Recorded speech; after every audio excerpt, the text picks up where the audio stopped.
Well, listen, I'm going to say a few words of introduction, and then we'll turn it over to Jonathan and to all of our panelists. But let me just say that it is a privilege and an honor to be able to welcome all of you to this seminar, in which we'll be able to learn about this program emerging from Georgetown Law School called the ABLE Project, which stands for Active Bystandership for Law Enforcement. Many of you I know, some of you I may not know, but my name is Steve Youngkite. I serve as the senior minister of the First Congregational Church of Old Lyme, which for those of you coming to us from afar is on the Connecticut shoreline. And our community at this church has a long-standing commitment to working on issues having to do with what I would call issues of public conscience. But then I also teach social ethics from time to time up at Harvard Divinity School. So let me narrate how we got to this particular event. Last summer, after the death of George Floyd, I was, like I assume everybody else on this call was, disturbed and outraged and all the rest. And almost immediately, there were tons of competing proposals on the table about just how to respond to that event and events just like it. There was defunding the police, there was abolishing the police, there was reforming the police, there were the 8 can't wait interventions, and on it went. And I have to confess that I wasn't entirely sure how to parse all those differences. My own studies are in religion, not law. And so I reached out to my friend Mary Howell.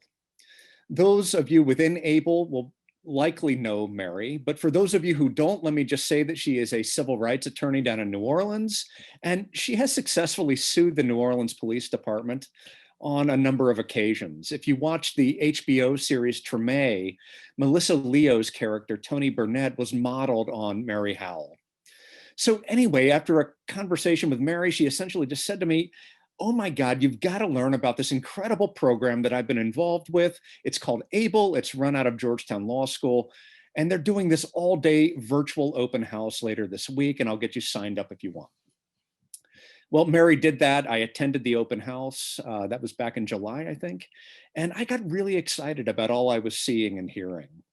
I was surprised to discover what seemed miraculous to me, that members of the NOPD and Mary Howell were not only on speaking terms, but they had actually, it seemed to me, developed a kind of fondness and affection from one another as human beings, even across some pretty big differences.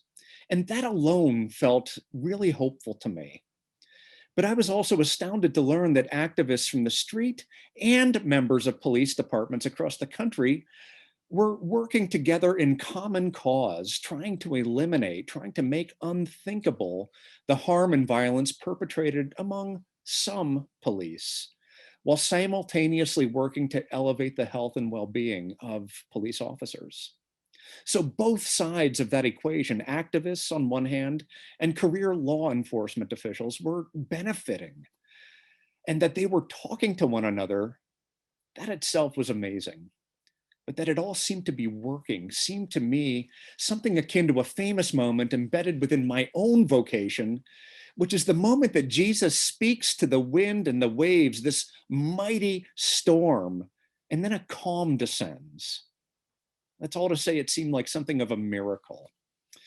Well, that led to some conversations with Jonathan Aronie, who all of you will meet in just a second, which then brings us around to this event. Jonathan and I began to think together about ways in which we could help to introduce ABLE to local communities, not only around Connecticut, but maybe around the country as well.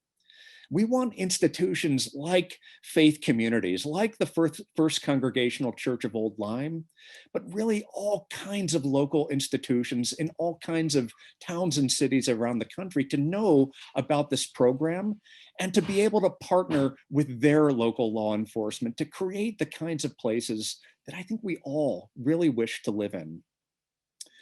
Well, it turns out that our timing for this conversation couldn't be more timely. We've all been following the trial of Derek Chauvin. Last summer, I think we witnessed the failure of officers to intervene within what turned into a deadly situation.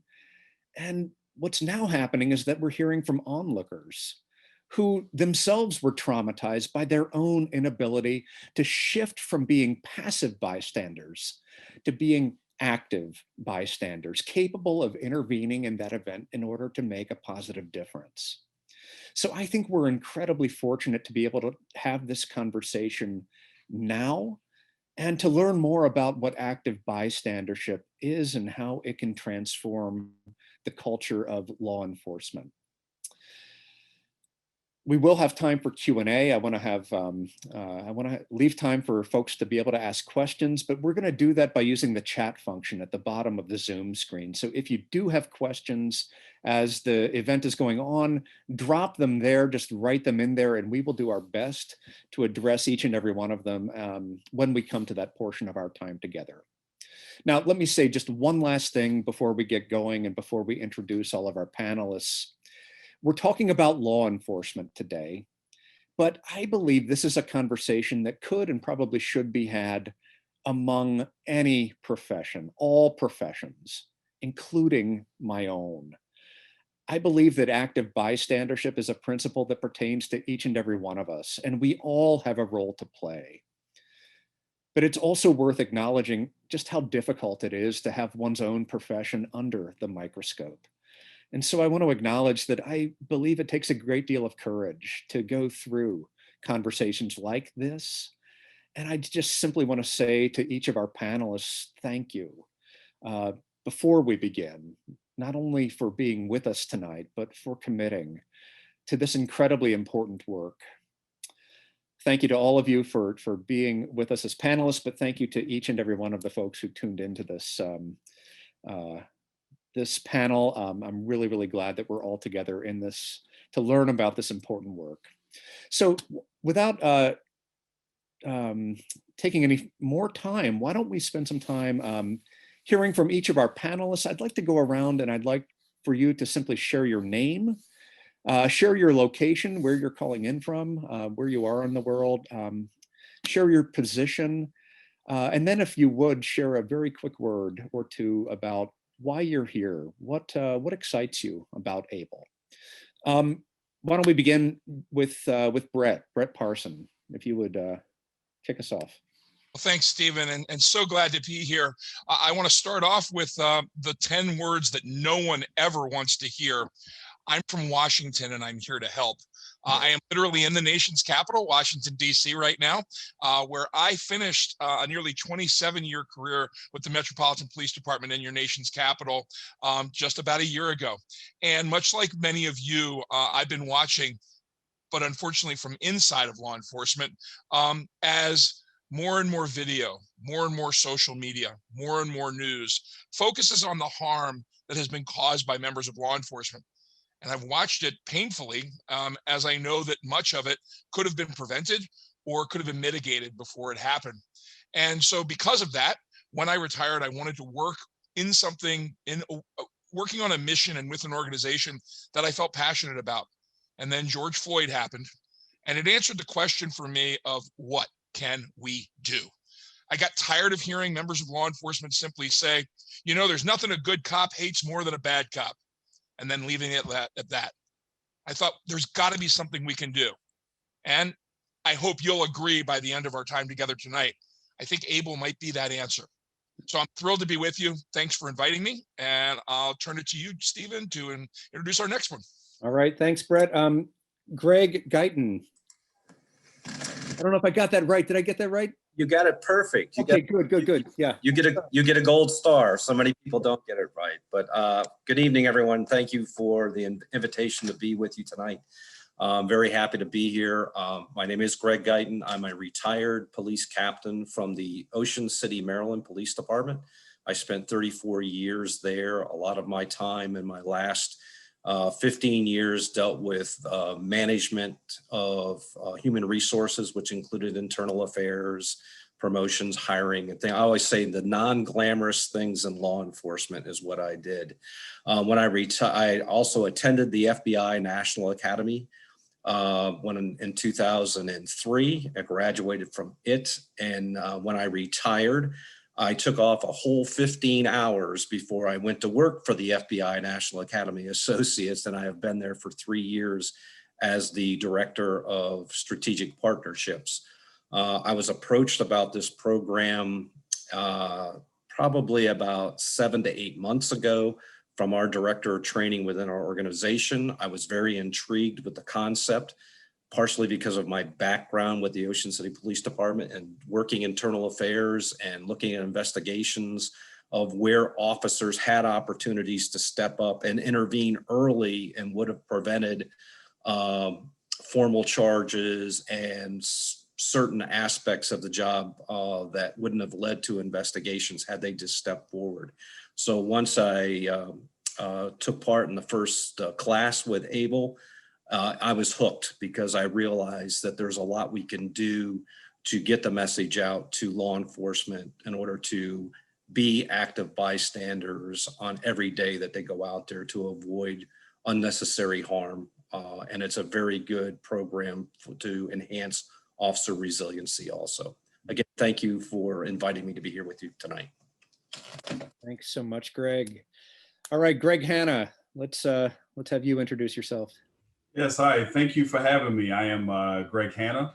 I, like some of my counterparts here, I am recently retired. I retired July of 2020 from the Metro Transit Police in Washington, D.C. So right across the river from my buddy Brett there.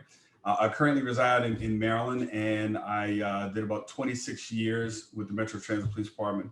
I retired as a captain. I'm also a certified ABLE instructor. And I was approached about the ABLE program, like Greg was, from the FBI National Academy Director of Training. And I too was intrigued. The last 8 of 10 years on the agency, I was the internal affairs commander for my agency. And I immediately gravitated to the ABLE program because of all the principles and concepts and fundamentals in there. And one of the things that I saw the most in my time in internal affairs was how many incidents could have been prevented by just simply being active bystanders, as well as just, making sure that officers have the tools and support that they need. Oftentimes, we supply officers with tools, right? Physical tools, but we don't spend a lot of time in law enforcement preparing them mentally, and also, again, fostering some type of bystandership program. So once I went through this program, I immediately gravitated to it. I thought it was an excellent program to help not only just law enforcement officers, but also help the community and help to bridge that gap between law enforcement and the community. So with that, it's a pleasure being here this evening, and thank you for having me. Thank you so much, Greg. Yeah, I really hear you about bridging that gap and being a link between the community and law enforcement. I think that's such an important role, so thank you. Deirdre Jones, if you would introduce yourself. Yes, thank you for having me. I am the acting deputy chief of police for the Cleveland Division of Police, but I will be retiring in a couple of weeks to take a job as chief of the Greater Cleveland Regional Transit Authority Police Department. As the deputy chief and also as the former commander, I was in charge of all the training for our department, and thank you very much. And one of the things that I know that Cleveland Division of Police offers was a peer intervention program, but it was geared mostly towards officer wellness. And it wasn't until after the George Floyd incident, I really felt that we needed to offer some kind of additional training. So I started looking immediately, and I came across ABLE, and I took the training and bragged about it so much to my chief that I also asked for other officers in our department to be trained.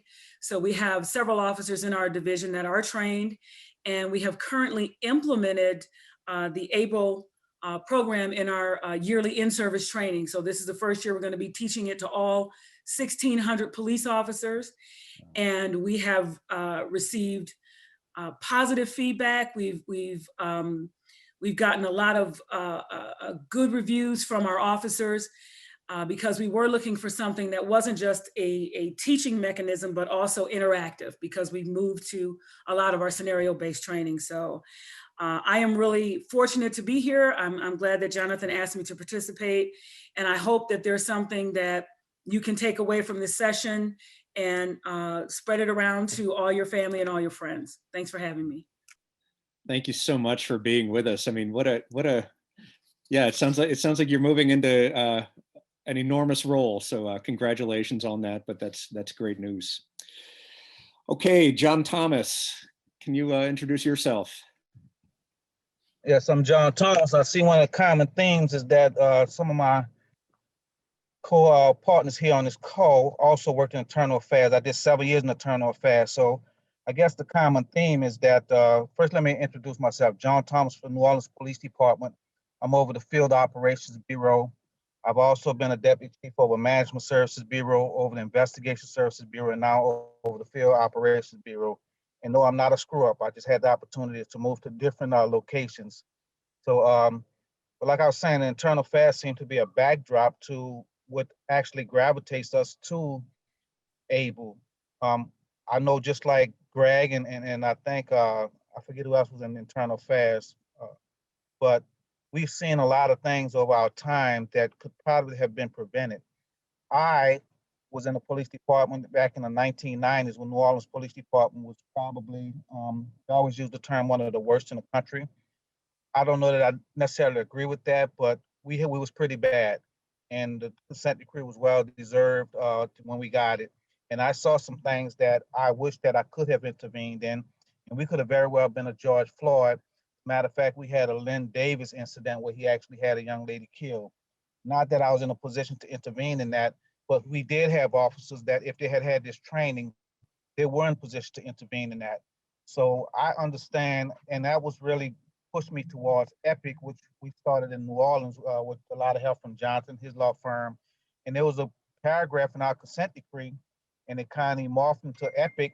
And then after the George Floyd incident, we got so many inquiries that it was just natural to take it nationally, and that then ABLE was birthed out of that. So I'm very excited to be a part of ABLE.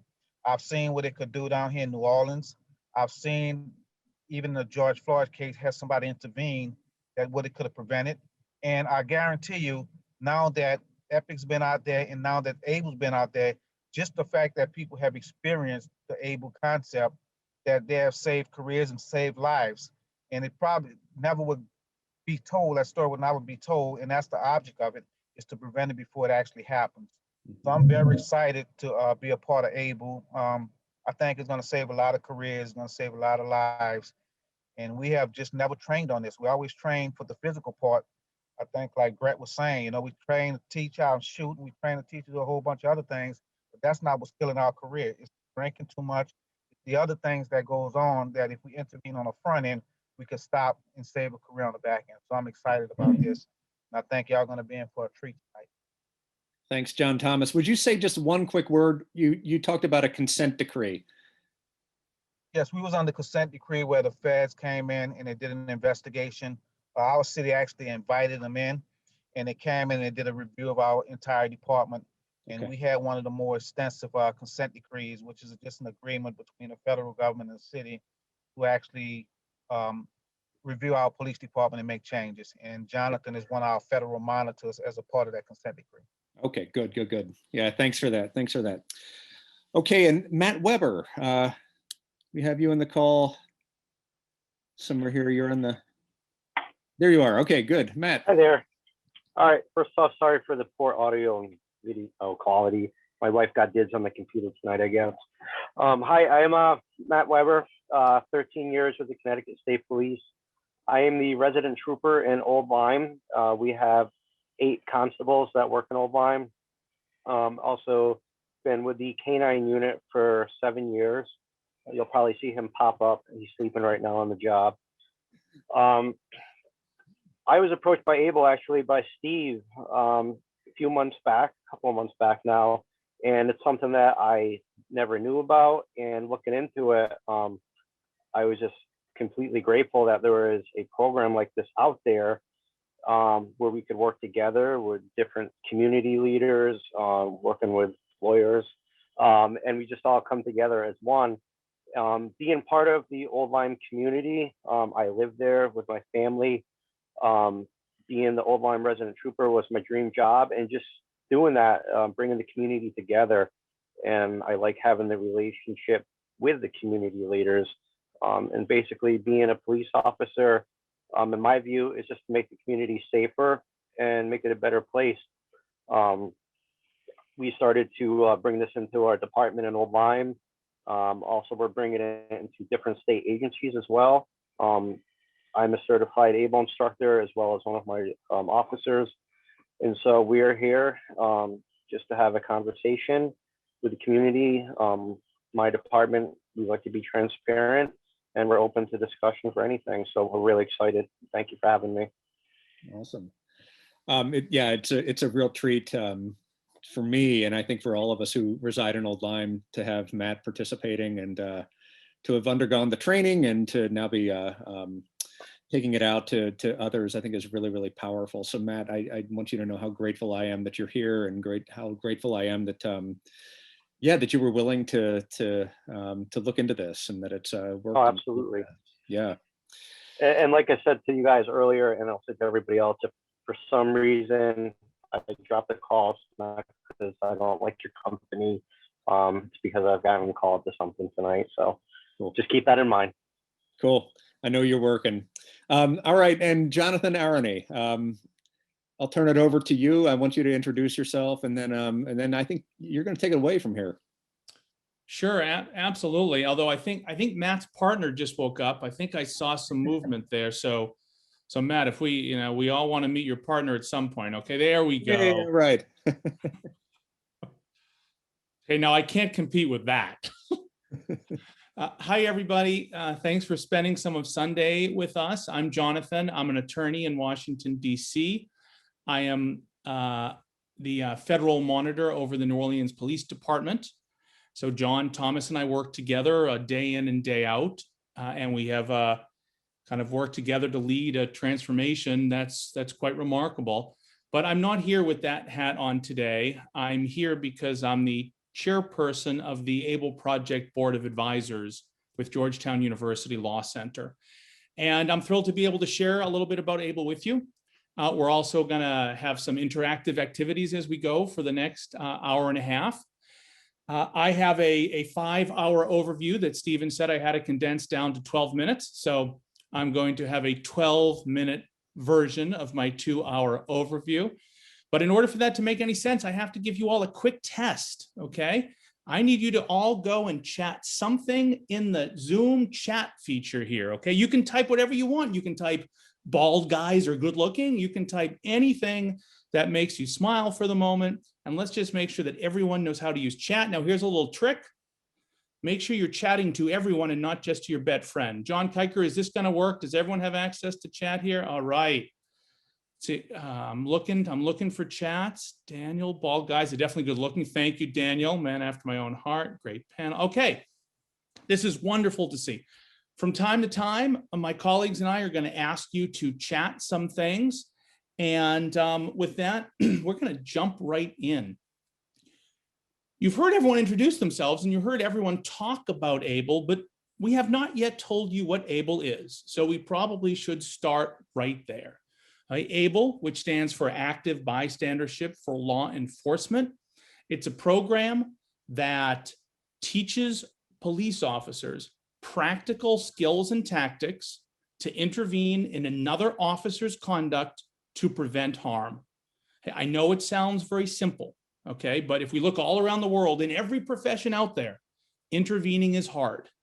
And yet for decades in this country, we have thought we could teach intervention by demanding intervention, by putting out a policy that says thou must intervene.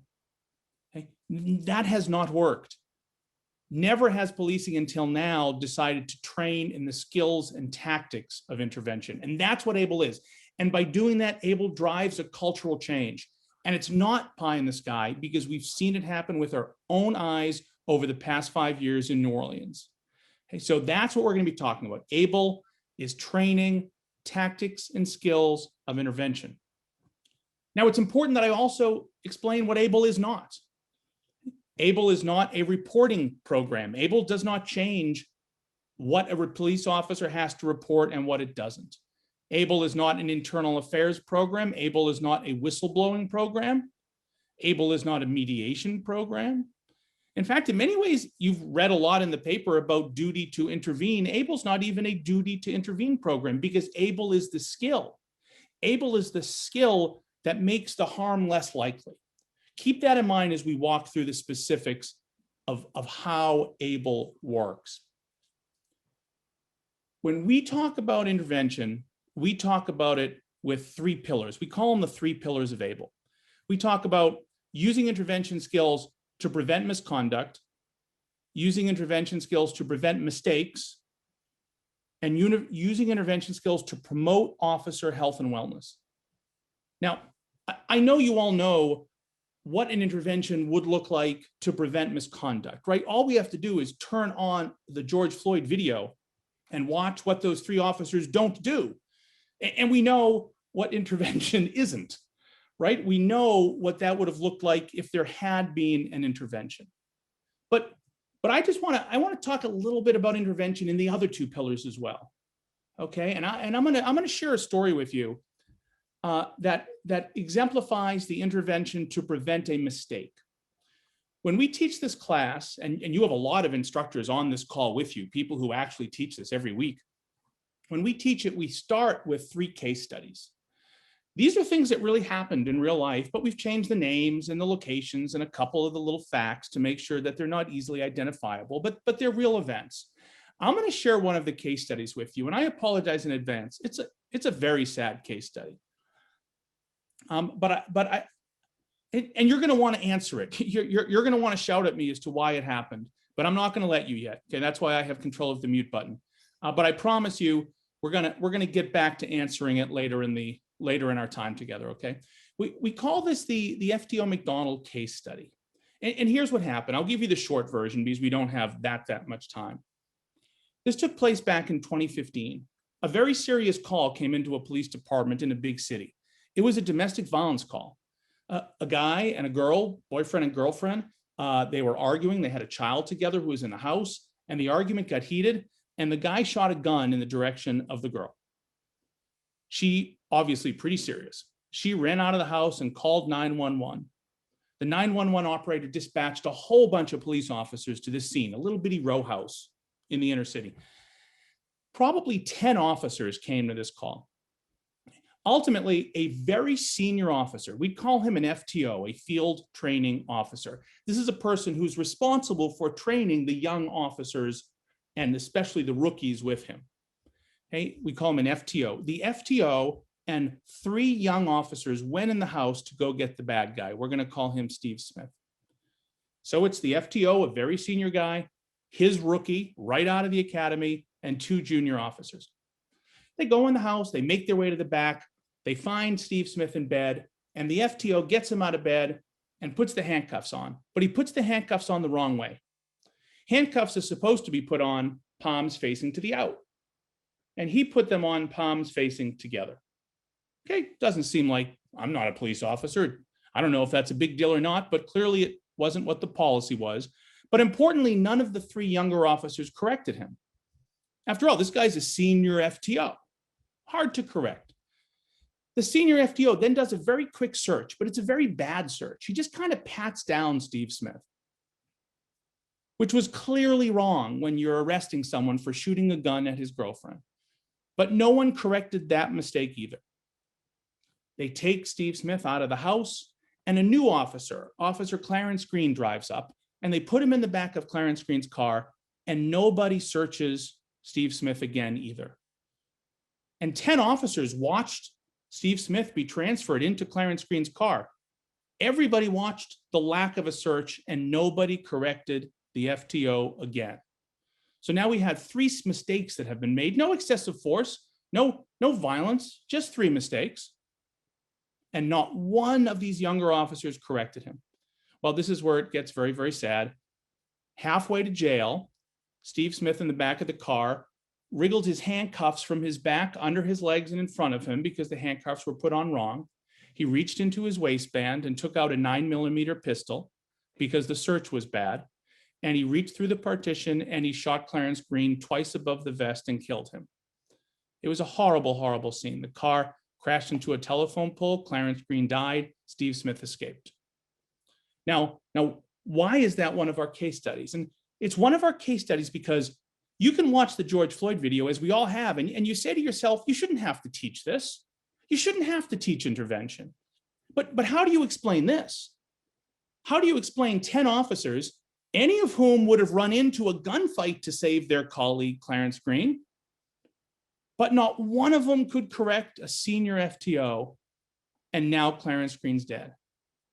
Now, I promise you, the rest of tonight will be happy and exciting, but it's important to understand that ABLE and the intervention skills it teaches work in all three of those pillars: misconduct, mistake, and to promote health and wellness. And it's all designed to prevent harm to the community and to the police officers themselves. Now, what's interesting is every one of those police officers on that scene, and every police officer in the country, everyone on this call certainly, they've all practiced many, many things at the academy. They've practiced how to be in a gunfight. They've practiced it so often because it needs to be muscle memory. But you know what they've never practiced? They've never practiced up until now how to say to a senior officer, hey, I think you made a mistake. How to say to a senior officer, hey, that's a bad search. How to say to someone, hey, get your knee off that neck. Now, if we all think of our lives, we can all remember a time where we had trouble intervening on something. For me, in a law firm as a junior associate, and the senior partner says something offensive in a meeting, and I sit there struggling with what do I do? What do I say? And there's a whole bunch of reasons why people may or may not stand up in those situations. Now, what's interesting is we all think we intervene more than we do. That's human nature. Police are no different. Everyone thinks we're kind of good at this. And some of you are probably saying to yourselves right now, oh, I intervene, I'm an intervener. And the great news is you probably are in many, many cases, just like police. But if we're all really honest, we can remember times where we didn't. And the more hierarchical the situation, the harder the intervention is.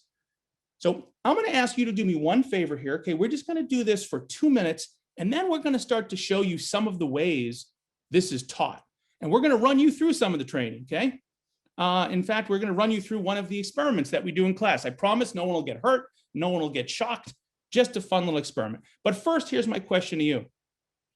Get ready in your chat, okay? Get ready to type me an answer.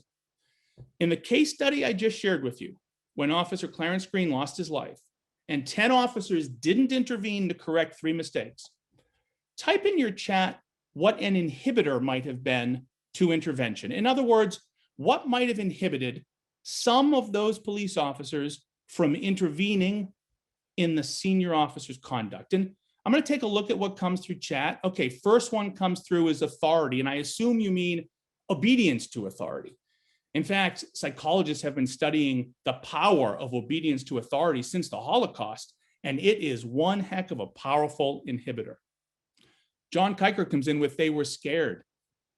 Yeah, scared of what now? Maybe scared of authority, but maybe also just scared of making a mistake. Maybe scared of, like I see someone else said, being ostracized. Maybe scared of not being in the club anymore. Maybe scared of retribution. Claire has a neat one here, right? Maybe they just didn't know the right way to do it, right? Maybe they were scared that maybe their technique was wrong. After all, this guy's senior. What's interesting is when we do this activity in class, the officers get many of them, just like you did. And yet it's the first time they've really started to think about the science behind why they don't intervene. Because historically, they've just been told, be brave, be courageous, do the right thing. Hey, we have to stop training intervention that way. We have to start focusing on the tactics. Now, before I hand it over to my colleague, I want to highlight something that really is kind of the secret sauce here. As a federal monitor, I've watched a lot of training. I've watched a lot of good training. I've watched a lot of bad training. I've watched a lot of training that makes the officers cross their arms, close their minds, because we're We're criticizing, we're yelling, we're saying you're evil, we're saying you're racist, we're saying you're biased. And what I have learned is the best training is the training that causes people to uncross their arms and to engage in discussion. And so when we teach ABLE, we don't teach it as anything unique to policing. We teach this as unique to humanity. And in fact, if you look at other professions, look at the medical profession. Do you know for decades in this country, we couldn't get nurses and doctors to intervene on surgeons before surgeons were about to make a critical error, like say, cut off the wrong leg? Why? Why is it that we couldn't get nurses to intervene on doctors? Someone type me in chat why that is the case. It went on for a long, long time. And I know you all know the answer because it's the same answers you just gave me before. Again, right? It's a hierarchy. It's all these inhibitors at play. And you just listed all the inhibitors. Ross says the God complex. Yeah, well, every profession has that, right? Pilots, we couldn't get co-pilots to intervene on pilots, even though the pilot was about to make a critical error. Why? Same answer, okay? And, no disrespect to my good friend, Stephen, but if we look at the news around the country, we've had trouble getting clergy to intervene on clergy as well. And once you start saying this problem is unique to policing, once you step back and you say, we have a human nature problem we need to focus on, all of a sudden, minds start to open. So with that, Brett, I think what I'd like to do, if you're okay with this, is, can you put everyone here through one of our experiments? I would love to, Jonathan. And let me tell you, this is probably one of the favorite things that cops love about this training. One, for one of the first times in their career, we don't treat them like idiots. We don't just tell them what to do, but we start teaching them why it is we're teaching them what we're teaching them, and the theory and the science and the research behind it. And they love it. And I think you're probably going to love it too, especially because we've decided to share one of 4 experiments with you that we teach in our main Train the Trainer. That we teach 4 of them. We spend well over an hour or so going over experiments. We're going to just share one of them with you because of our economy of time here. But we've chosen one we think will strike a little close to home for all of you, considering the environment that we're coming together, and of course our host, Stephen, being your senior pastor. So I want to take you back to 1970. And this experiment is brought to us by researchers John Darley and C. Daniel Batson. And what they did is they conducted a study on the grounds of a seminary. It was the Princeton Seminary, actually. And I don't have to tell you who studies at seminaries: aspiring clergy members. And what they did is they used these seminary students as their volunteer subjects. And each of the students participating in the study, by the way, they were all male back in 1970, they made individual appointments to meet with a staffer, and the staffer each told each of them that the study was about just vocational careers for seminary students. The subject had already completed like a personality questionnaire, and now the staffer asked the subject to expand on his views in about a 3 to 5 minute recorded talk that would be reviewed by the researchers later. This was a setup, by the way. You'll see why. But what the staffer told the subject was that the recording couldn't be done there. It had to be done in a different building on campus where an assistant would be waiting for them. And what he did was he drew a map for the subject to follow, to go to that other building, and said, go ahead over there following these directions. The staffer then sent the student out to follow that path on the map to the other building where the student was going to make the recording. Now, this path was actually designed, here's the setup, so that along the way, each one of those students, who were traveling by themselves, by the way, would encounter an individual in apparent distress. Now, the victim here, okay, is staggering. They're kind of moaning. They even kind of ask for help. So it's pretty obvious. The victim, by the way, is a compatriot in the experiment. They're in on it with the researchers. And they would cough, groan. And what the researchers were observing was how many students would stop to offer assistance. So here's the setup. They created 2 different groups. Group 1 was considered what we call the low hurry group. or the low hurry condition. And what that low hurry group was told by the staffer, by the person telling them that they need to go over to that other building is, hey, it's going to be a few minutes before they're ready for you. So you might as well head over now, but you may have to wait when you get there. It shouldn't be that long though. So here's a question I want to ask you. What percentage of those people, low hurry, who were told, hey, get over there, but don't have to rush. What percentage of them? I want you to go to the chat right now for me and just type in a percentage that you think would stop. So you have a totality of people who have been told, head over there. Oh, I see 75%, 80%. We got a low of 30% there. Who was that? Susan. Okay. I see an 80% from Ned. Let me ask you, John, are they able to come off mute for me? Because I'd really like to know from Ned and Susan. They have very opposing opinions on this. I'd like to hear from them why one thinks it's so high and one thinks it's so low. Can we do that? Ned and Susan, are you able to come off mute for me? Yes. Susan, so tell me, why did you type in what you typed in? Why that number? So I need to make sure I've got this correct. For the people that were walking over, the question is, what percentage of people were not hurrying? No, what percentage would actually stop? In other words, they were told they don't have to hurry. They come across this person in distress, and what percentage under that condition of being told, hey, take your time, when you get there, you might have to wait. Do you still stick by that number?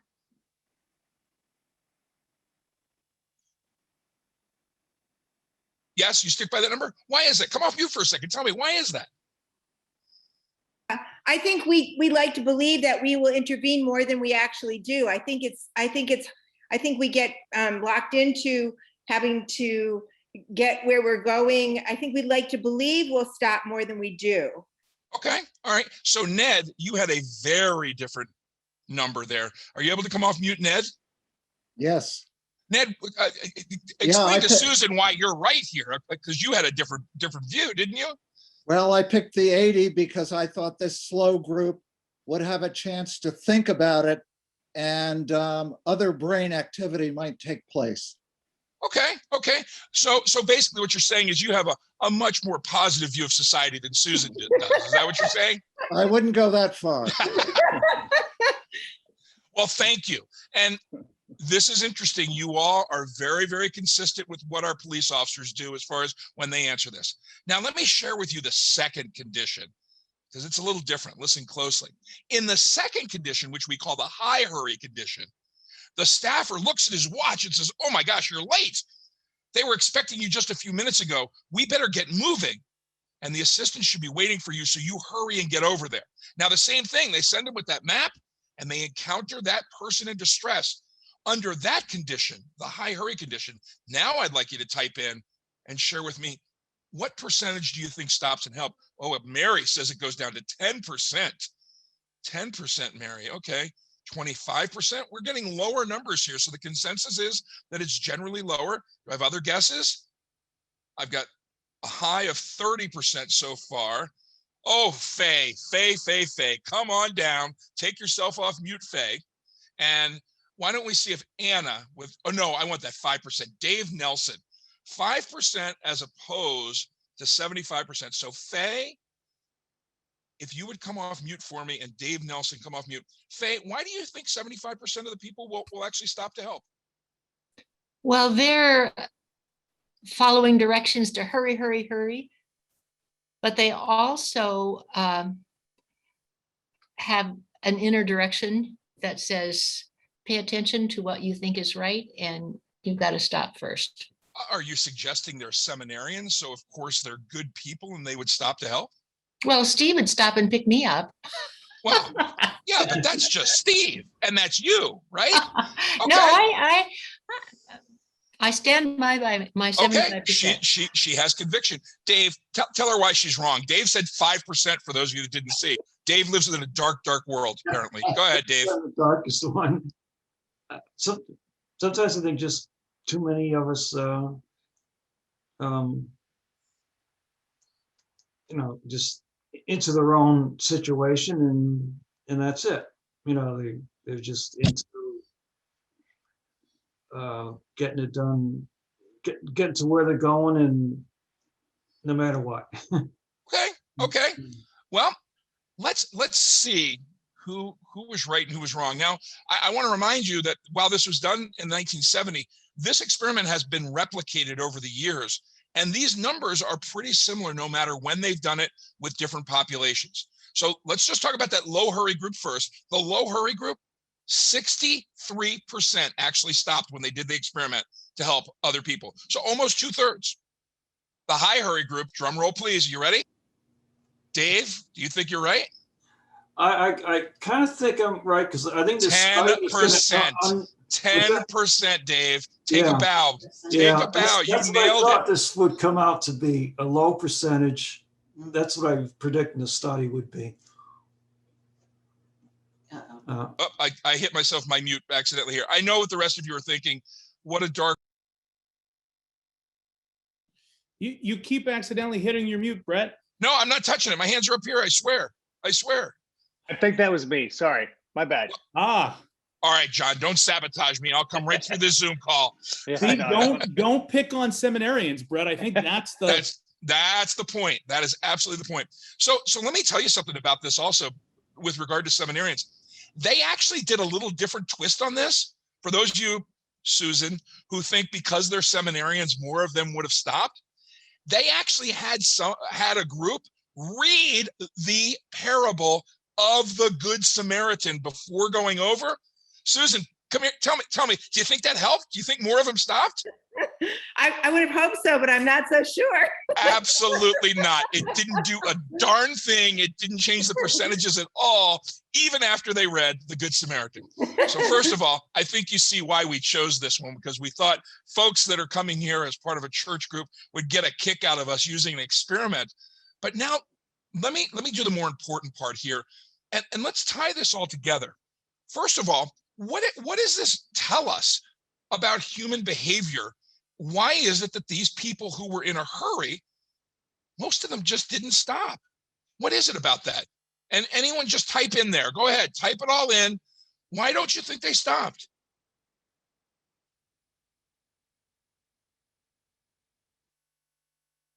Time pressure is huge. More focused on their agenda. Fear of authority. Yeah. So, what we find here is that there is actually, a cognitive issue that goes on when people are placed under stress, when they're focused on something else. And that's what that experiment tells us. It tells us that people under stress, people who have a focus on a particular mission, their field of vision shrinks, their mind becomes focused on getting to where they're going, and they're less likely to intervene. Now let me ask you something. How does this apply to policing? Because we teach cops this experiment for a reason. And how does this translate into active bystandership? Anybody want to type in there right now how this relates to maybe the FTO McDonald case, in that there may have been some cognitive issue that was stressing these young officers, this rookie officer, that they may not have either seen or felt like they could focus on the harm that they were seeing occur? Any ideas? They thought someone else. Yep. Diffusion of responsibility is another experiment we cover. Absolutely. Fear. Absolutely. But what I would suggest to you before I throw it to Greg H to run you through one of our role plays here is what this experiment tells us and how it translates to law enforcement is when a law enforcement officer is under pressure, when they're going in with their guns drawn towards danger, their field of vision shrinks. Their power of observation is less. And yes, their adrenaline, they're more likely to suffer from what we call an amygdala hijack. Look at that. We get into real psychology and words that cops never use. But their brain is flooded with adrenaline and all sorts of stuff coursing through their bodies. So they're less likely to step in and do what we all think would have been the right thing, which is to stop for that poor person in distress. Again, this is just one of 4 experiments that we demonstrate how these things work and how they relate to active bystandership. But we wanted to share that with you and let you kind of play the game that we play with our students as well. I'm going to turn it over to Greg H right now, but I want to explain to you what he's going to be doing. What Greg's going to do is he's going to demonstrate for you with a couple of role players how we do role plays in our classes for Train the Trainer and in the classes that they go back and teach at their local agencies. But why do we do that? The reason is because we know there are many different learning styles, but we know that police officers particularly learn best by doing. And that if we just give them those skills and send them out and say, go ahead and give it a shot when you see your next harm in front of you, they're not really going to be ready to do that. We're going to want them to demonstrate their competence, but also gain confidence in exercising those skills and getting what Jonathan talked about, that muscle memory. Let me just give you an example of how this works all the time. I know you won't be surprised to hear, but cops train in firearms. Many cops become cops and don't even know how to shoot a gun. They teach them how to do that. They don't just give them a gun and a PowerPoint and say, okay, go ahead out there. And by the way, don't shoot unarmed people and make sure it's constitutional. They practice over and over again until they're certified. And then every year, once or twice a year in most police departments, they have to recertify throughout their entire career. We want to do that in ABLE with these skills because we believe actually ABLE skills are used far, far more than the skills of firing a service pistol.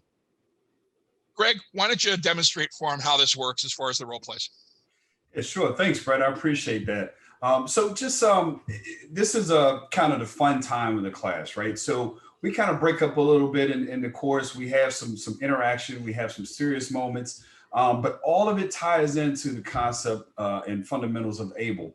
And as Brett mentioned, we have 4 role play exercises. And as Brett mentioned, in the interest of time, we're only going to just kind of condense it down to just one. But we're going to actually do one live now. And what it does is it allows the officers to interact with each other.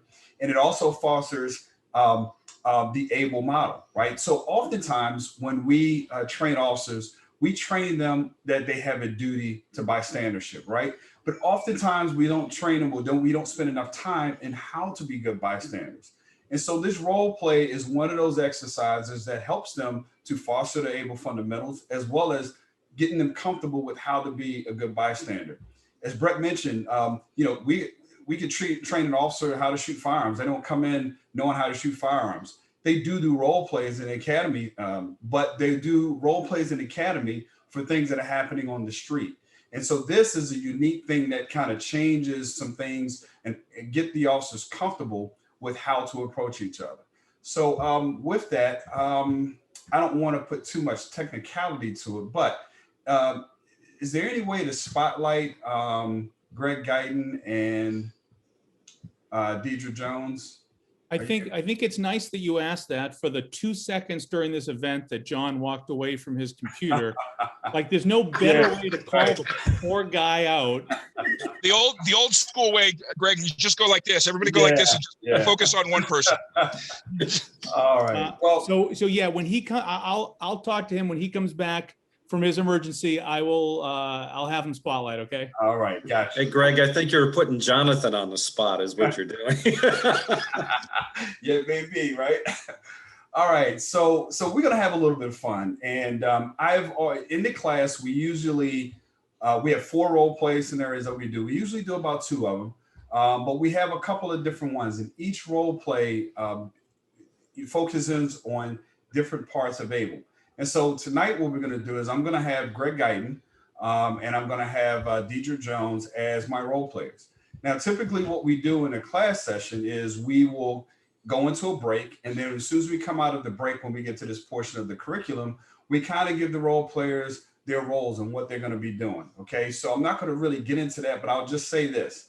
Greg Guyton is a 20-year officer in the department. So that means he's a veteran officer. That means he's been around, he's seen a lot in the agency. And Deirdre is going to play the young officer. She's only been on for 2 years on the department, fairly new to policing. Okay. Now, what I'm going to do is I'm going to give you kind of set the scene for you. And then they're going to get into their role play. And then we're going to kind of have a discussion at the end of this. So here's the backdrop to this. Earlier in their shift, Officer Guyton and Officer Jones apprehended a suspect in an armed robbery. The subject was resistant, and Officer Guyton used a takedown to force the subject to the ground in order to apply restraints. Now, for context, a takedown is a legal use of force to get an individual to the ground. In this instance, the level of force used in the incident was not excessive and was within the scope of departmental policy. Officer Guyton has just written up his police report of the incident for the evening. Departmental policy requires and mandates that any use of force be disclosed by Officer Guyton, but Officer Guyton has neglected to mention the takedown in his police report. While completing his part of the paperwork, Officer Jones notices that Officer Guyton has omitted the takedown in his statement of facts.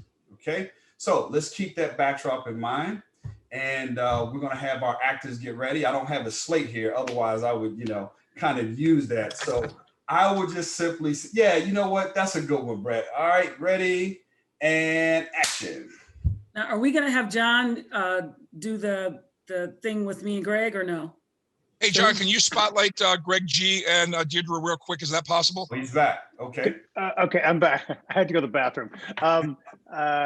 How do you spotlight? I can't believe I don't know how to Don't worry do about this. it. Don't worry I about think it. we're going to do it without spotlights, but if everyone's on their first screen, we should be able to see Deirdre and Greg just fine. Yep. All right. So we will do it again. Take two. Action. Okay, thank you. And John, that was way too much information, but I'll go ahead and get started. So now, Greg, with your 100 plus years on the job, you should have had to tussle with that guy, but you really made a great arrest. So not bad for an old dude. Yeah, well, I had you there to help out. It was a righteous arrest. So we did good. We're good partners. Yeah, good job on that. But before we get off work, I just want to say that I'm looking at this report that you did, and before I sign off on it too, I noticed that you forgot to include the fact that that you had to take that guy to the ground in order to arrest him. So I mean, don't get me wrong, it's a really good report. It's a well-written report. But I just know, since you are an old guy with 100 years on the job, you probably just forgot. So I'm going to give it back to you so you can add, that part to it before it goes to the sergeant. I don't think there's anything to add. I mean, it's just escorted him to the ground. It was a typical arrest. We didn't draw our firearms. We didn't use our tasers. It was just escorted to the ground. No big deal. It was a good. Well, I mean, I agree with you on some level. I mean, the guy, he wasn't hurt.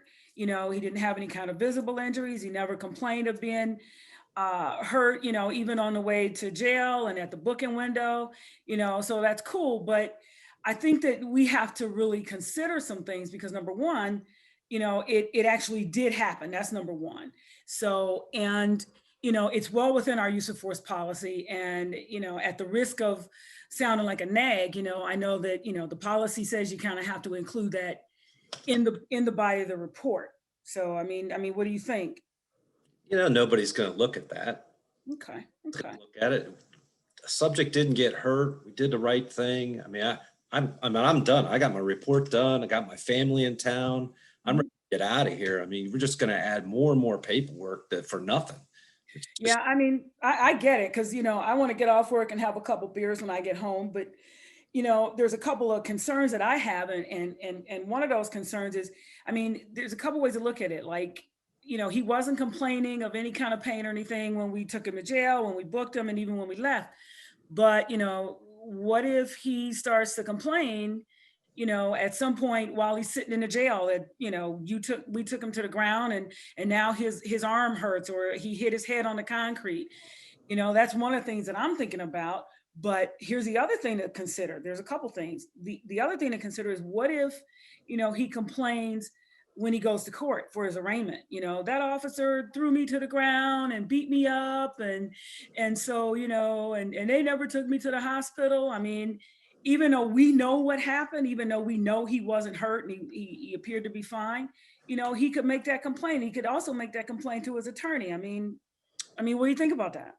Well, I mean, he's not complaining now, and there's nothing in the report to indicate that there was a big struggle. He just resisted a little away from us, and I grabbed onto him, and he was on the ground. It was real simple. Wasn't even forceful. Yeah, I know. And, him, making a big deal about it, I know it's nothing and it's nothing because we were there and we saw what happened. But think about the fact that we were on the scene and we weren't the only ones on the scene. So, more importantly, what if somebody, on the scene made a video of what happened and it goes on social media? And as well as I do that, if something goes on social media, it can blow up and turn into all kind of stuff. And if we never put it in the report, then it's like we're saying it never happened. And that could be a huge problem if it goes on social media. So, I want, I know you didn't do anything wrong. I didn't do anything wrong. Everything was within policy. And I just want to make sure that we're protected, even though it'll take a few minutes more to write the report or to put the information in the report, at least, if he comes back and makes some kind of complaint, or even if he doesn't, somebody on social media, somebody decides to put it on social media, at least we're covered in this. So, I think it's a good idea to just consider that. If you don't think about it from any other standpoint, think about it from that standpoint. I mean, you're making some good points when I think back about it. I mean, doing this for a lot of years, there's usually never anything that happens, but, you kind of got a point there with someone videotaping it and how people perceive things, and they don't understand what really happened. You and I know what happened. Right. And you and I know what happened. I kind of get it, but I just don't think there's anything going to come of it. But it's you make some really good points. I mean, they're valid points. So, I mean, if you think it's going to be better for us to do it that way, I can take a few minutes and I can write it up. And I don't know if you want to look at it before I submit it, just to make sure it's the way that you think it ought to be. Yeah, I think that's a good idea. And like you said, it'll take maybe 5 or 10 more minutes. So, and that's the time it's going to take for you to take off your gun belt and do all that other stuff anyway. So let's just knock it out, and then we'll turn it into the Sarge and let the Sarge take a look, and then we'll be done with it. Maybe you can buy my dessert tonight when I take it. I promise you I will buy your pie. Okay. All right. I'll do it. I'll submit it over to you. Okay. All right. No problem. All right. Thank you all. That is the end of the story. Cut. All right. So, hey, that was great. I let it go for a little while because it looked like you were starting to wear him down a little bit, Deirdre, and you were kind of getting to the end of this because Greg was being pretty tough. He's being a pretty tough cookie, right? Yeah, he was. So let me ask Greg for a minute here. You again, like I mentioned, you were tough. You were pretty tough there on Deirdre, and it didn't look like he was going to crack there for a little bit. But what do you think about Deirdre's approach and how she approached you? I liked it. She was complimentary, and she was making light of it. She wasn't coming down hard, and she eased me into it, is the way I looked at it. She gave me, hey, we need to do this, but then she started giving me very good reasons as to why it's in everyone's best interest to do so. And that tends to make you start thinking about it. And then, the fact that someone's going to be videotaping and they could interpret it one way when we might know it was done a different way. But she was not, she hung in there, and she never got to the point where, well, if you don't do this, I'm going to have to go do that. She didn't give up, and she wanted to make it my decision. And I think that's really important, that if you can get your fellow officer to finally decide, that is the right way to go about it, and make it their decision. And that's what she was doing. She was trying to get me to make the decision and make it on my own without her being the ultimatum. She never brought it to the ultimatum at all. Yeah, very good point. So at what point did you decide to comply? Like, what made you actually give in to her in doing the discussion? The fact that it had nothing to do with bringing up something by the attorney of an injury, but the fact that other people could have viewed it and turned the story around in a different way for us to be able to put it down as it happened and report it, the way that we saw it unfold. That was kind of the deciding factor for me. Okay. All right. Excellent. So let me go over to Deirdre real quick. I'll just ask just one real quick question, and then I'll go to the audience because I want to ask them a question as well. So Deirdre, what were your thoughts when you realized that Greg was being tough about adding the required information? What was you thinking a little bit there? in your Well, I strategy? figured I'd use a couple of different approaches first before we had to go into, as a last resort kind of thing. And, I figured if nothing else got his attention, I think especially with recent incidents with George Floyd and other incidents, I think just to say, hey, listen, this can go viral and millions of people can see this. And if we don't put it on paper, our version of what happened, then it leaves open the interpretation for other people to take a look at this video. And based on people's perception of police already, you have some people who might have said, oh, there is nothing wrong with that. But then you have some people whose perception is already negative. And then with the media chiming in, it would just make a bad situation even worse. And coupled with the fact that if we didn't have it on paper, it would just make us look even worse. So I'm a firm believer of by any means necessary, and whatever it took to get him to say, okay, I'm gonna go ahead and do it is, what I was going for. Yeah. Hey, Greg H., let me jump in for just a second here, and I apologize for interrupting. But you and I both know one of the things about our role plays in a regular classroom is we get the class involved also, right? I know what you're going to do. You're going to turn and start asking them their opinions. I wanted to make sure you saw two quick questions that were in the chat that maybe can serve to do that. One of them was from Deborah, and she says, is asking what he thinks about part of the able skill? It seems to enable him to stay stuck in his inaccurate thought. I wondered if any one of the three of you wanted to address kind of that tactic or what tactics we actually teach. If I can say, I think that by asking him what his thoughts were, it kind of threw it back on him. So for him to say, okay, it gave him a chance to own whatever was going to come out of his mouth, I think. And so I think by giving him that ownership, it also, put it back on him and kind of put him in a bind to say, okay, well, yeah, I don't think we need it, but I'm going to go ahead and do it anyway. It gave him that ownership. Go ahead, Greg G. Sure. I think it also helps her as she's trying to convince me to get me to talk more in order for her to pose a different position as to how to get me to come around also. I think I think it was a very good tactic on her part to get me talking more in order for her to reassess how she's going to approach on her next attempt to get me to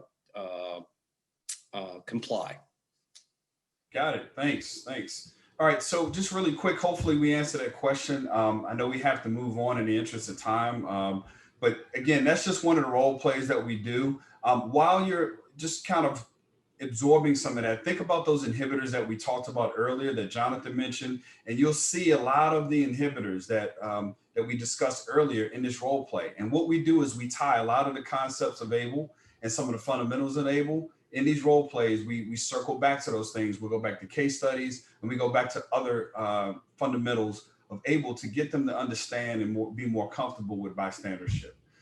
So thank you for that. I hope you guys had a lot of fun with that, and I'm going to turn it over to Jonathan.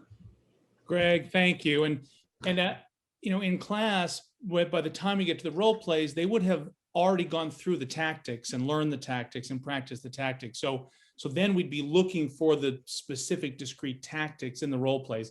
In the time we don't have time to do that, but we hope we gave you a little taste of it nonetheless. What we're going to do here now for the next 45 minutes we're together is we're going to bring some other voices into the conversation, because I want you to hear from some of the other people on the call. And then we'll still leave 15 minutes at the end for you all to ask additional questions.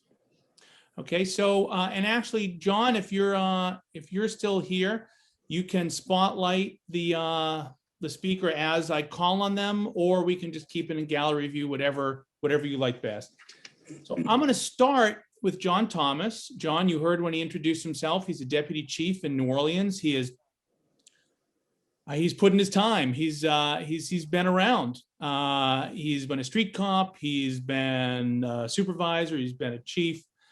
His family has taken a toll. John lost a brother in the line of duty. His brother was a police officer. And John has also been one of the people instrumental in transforming the New Orleans Police Department. So, John, I'm going to start with you. And my question is, ABLE was born in New Orleans as a program called EPIC, and you were instrumental in getting that started. So can you just tell everyone kind of what how it happened, what drew the New Orleans Police Department to EPIC and now ABLE? Well, as I stated earlier, this was a part of the consent decree. It was one paragraph inside of the consent decree. And as Jonathan and I got to grow close and started spending time riding around, we kind of dug into what this paragraph meant, and we went back and forth. And I was thinking, like a lot of people misunderstand, is that we already do this. Well, as we navigate through EPIC, which is now the National ABLE, I realized that it's easier to intervene with people that you know, people that you're comfortable with. It is much different to intervene up the chain of command to supervisors. It's much different to intervene with somebody that you do not know and you do not work with. So as we went through this process, Jonathan and I, over many lunches and many dinners, many cups of coffee, we kind of navigated through this process. And we had some hiccups in the beginning, like I was talking about, and I threw a lot of stuff at Jonathan, and to his credit, he always came back at me and said, well, what about this? And I was talking about, people being ostracized. And we wanted to make sure that it wasn't an internal affairs program, that it wasn't a rat program, and that the ideal intervention is one that is never reported, that our partner or the co-worker can actually intervene and stop an issue before it actually happens. Now, you still have the reporting requirements, so that was very important to us. So we took it out of the hands of a supervisor, and we actually had an officer be the lead to this program, because we thought it was important that they have some credibility on the street, that somebody has actually been in trouble. And we also took an officer who was actually involved in issues in his career early on, so that he can actually talk to the officers and they can understand, and they knew that he was sincere in what he was saying, because he understood the importance of intervening and actually stopping incidents from happening. When you're on a night shift, where it's just you and your partner, and you go back and you experience some things, maybe it's in the backyard where you can rough somebody up or whatever, it becomes very important because that supervisor may not be there. So we had to learn and teach people how to intervene without getting offended. And it is, and I think Brett mentioned this earlier, somebody mentioned it on the chat, that you want to be careful and you're not sure that you want to intervene because you're not sure if you're correct. Well, we get that, and we actually navigate through that. Like I said, Jonathan did a whole bunch of what ifs, and we went back and forth on that. And as a result of EPIC, we was able to introduce that to our entire department. Well, once you even exposed to this, you have a different mindset that maybe, hey, I could have done something different, and I could have stopped this officer from getting in trouble. I could have stopped this perpetrator, suspect, from getting unauthorized force performed against him. So after the George Floyd, we just realized that getting a lot of inquiries that we needed to take this national, and we didn't have the capacity in NOPD. So I'm grateful for Georgetown Law, as well as Jonathan expanding this, because now, and I always said to Jonathan that even with ABLE, active bystandership for law enforcement, I think it can actually, and I'm glad to see that the church is involved in this, it actually go against all career fields. It goes into the corporate world. And I'll be excited to see it actually extend to that once we get ABLE up and running. So that being said, I think EPIC is the way to go. We still have some challenges with EPIC and ABLE. I think that some of these departments, they're gonna have some naysayers, but once they get the experience of having experienced the intervention, I think that we're gonna win a lot of people over, and we're gonna have a successful ABLE program. So thank y'all for having me on this panel. Well, thanks, John. And actually, that's a perfect segue to the next question. Matt, I'm going to pick on you for a sec, because you went through the program as a student. So I think everyone would like to hear what you thought. You came to it, as you said, not knowing anything about this. So you can answer, or you can have your canine answer for you, whatever you think is best. But let's hear about your experience going through the training. Geez, that's a tough one to follow there. He did a great job with the explanation. And Taz is leaving me out to dry here because he's sleeping again. So again, when we were approached by Steve, Faye, and just kind of talked a little bit about it, it seemed very intriguing. Still, there's a lot of unknowns, and I was on the website and reading about it, and it was weird because it almost seems like it was too good to be true, especially as being offered at, free to us. So myself and another partner, we took the course. It was a great week. We made a lot of different contacts throughout the country. And it's just something like, it was very simple to us. If they're offering this to us, it's another tool for us in our toolbox to use. Everybody likes to use the excuse in police work, well, they have to make split-second decisions. And I'm stealing this because I heard it not too long ago, and it stuck with me. Well, probably 99.9% of the times we do not need to make a split-second decision, and we have time. We have time to react. We have time to look at our surroundings, our partner, to see what's actually going on. And if there's something that I can do to intervene to help another officer from making a huge mistake that's going to have a snowball effect, trickle down and affect his personal life, it's going to affect his work life, his family life, after a crucial mistake that all you simply had to do was intervene and have the tools how to do it, again, it's a no-brainer. So we had a great time in class, and it's great to be able to bring that back to my community. My officers were very excited about it. We're a beach community, so we get a little bit busier in the summer. So we end up hiring about 10 extra quote unquote auxiliary officers. So for the first time, we're going to be able to actually teach that to them this year too. So that when they're interacting with public, they'll just have better skills. I'm also helping another state agency right now teach their academy, and I can bring it to those 30 people. So when they go out all throughout our state of Connecticut, they'll have those skills as well. And another thing that we're also doing is the school systems, actually. I can use a lot of the ABLE models to go back to certain school groups, because they have the same issue on their campuses with students.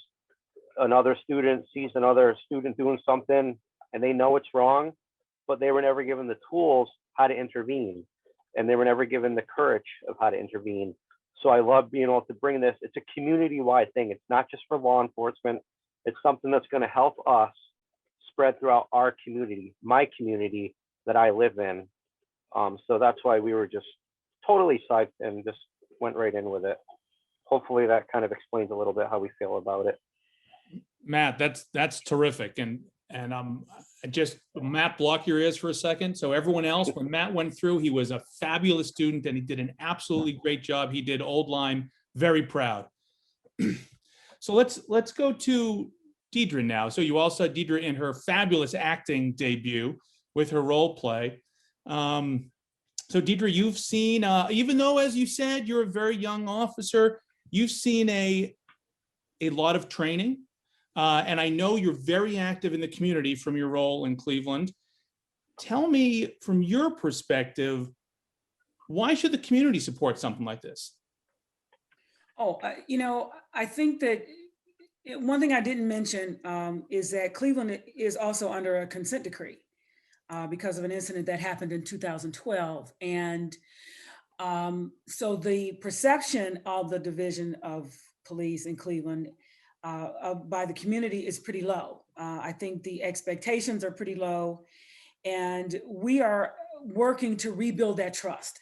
So by implementing this program, what we're doing is we're giving officers an opportunity to not only step in to hopefully stop that behavior or preempt that behavior, but also to let the community know, because we've made it public that this is what we're doing in the community or on the department, to let the community know that the division is actually making strides to make this look different or to change the perception, to rebuild that trust with the department. So it's been, we started doing the training, actually, we're in the 4th or the 5th week of the ABLE training. And again, we're teaching it to 1,600 police officers. And right now we're at about 98% of the officers who have done this training, who have done the program. We have about 98% buy-in. They said that it was one of the best trainings that they've been to, that they understand the importance of it, that we're actually not just trying to preempt any kind of police misconduct, but we're also doing peer intervention for officer wellness. Last year we had an officer who was killed in the line of duty, and we also had an officer later that night, after the officer was killed in line of duty, another officer committed suicide. And so we're doing a lot of things now to engage these officers and give them that opportunity to be able to step in when, you know, when they see the need to do so without any kind of retribution, and with the support of the department. Thanks, Deirdre. And yeah, you and your colleagues have been through an awful lot, and we're just they're lucky to have you there to lead them through some very tough times. Brett, I want to go to you now for a second. You know, when some people don't understand that ABLE is about holistic change, some of the pushback we get from the community is more training. You can't solve this problem with training. But Brett, you know as well as anyone, this is about cultural change. So talk to us a little bit about what we mean by that and how it actually works to change culture. Well, we agree. It's not a one-shot deal. We don't think you can just train people to do something and magically a police department's going to change its culture. That's why ABLE has actually 10 different standards that we require the agency to agree upon before we even accept to train their trainers to go back and train their entire agencies. And these are things like getting letters of support from the agency leader, the jurisdiction leader, like the mayor or the commissioners, and then getting organizations, nonprofit organizations like the NAACP, Black Lives Matter, the ACLU, sending letters of support saying we want our agency to be part of this and we think they're a great candidate for it. They're required to do 2 of those. Things like not just one-time training the 8 hours, but in-service training every year after the initial training, 2 additional hours every year. Changing all of the training within their agency where it's appropriate to include ABLE strategies and concepts and discussions. Things like looking at their policies to make sure that when an officer does intervene, that's taken into account if discipline has to be meted out, that an officer accepted an intervention and it mitigated the harm that occurred. And then the biggest thing, Jonathan, and you know I could go on hours and hours about this culture change, is to me, it changes the definition and expands the definition of 2 important words that are thrown about so much in law enforcement: courage and loyalty. And what I mean by that is, you know, if all of you were asked to define what a courageous police officer is, you'd probably define it the same way all police officers do. Well, they run towards gunfire when gunfire rings out. They run into burning buildings and save children. They get out in traffic and direct traffic when they could get killed by traffic. Those are courageous things. What we do within ABLE is we give them the tools to be courageous in a different way, to stand up to another officer and say, whoa, whoa, whoa, we don't do that. That's not ethical. You're hurting that person. Take your knee off his neck. That's courage. Courage is saving your fellow police officer from being disciplined, from being fired, or a health and wellness issue from being killed because he's overweight, he has high blood pressure, or he's exhausted and he could fall asleep at the wheel and kill himself and some other driver because he's exhausted. The second is that definition of loyalty, Jonathan. Loyalty, you know, for most cops, for most people, is just, I've got your back. It's far more than just having your back. It's about being loyal, not just to someone else, but being loyal to your own principles, ethics, your faith, the profession, being loyal to whatever entity it is for you that drives you as a moral individual and an ethic individual. And we expand upon that loyalty. And by the end, officers have a far different definition of both courage and loyalty. And that's the holistic culture change we're talking about, Jonathan. Thanks, Brett. We'll come back to culture in a little bit. I want to make sure I go to Greg H. So I'm looking for, there you are, Greg. So you've taught this a lot. You've taught the train the trainer event a lot. And we heard Matt's reaction to going through the training. Let's just make sure Matt's not an outlier here. What do you sense the reaction is? Let's see, we've taught 370 officers so far. So tell everyone about what you sense their experience going through the program. Yeah, so I can say, first off, for me, it really spoke to a lot of things that I was already hitting on within my own agency before I retired.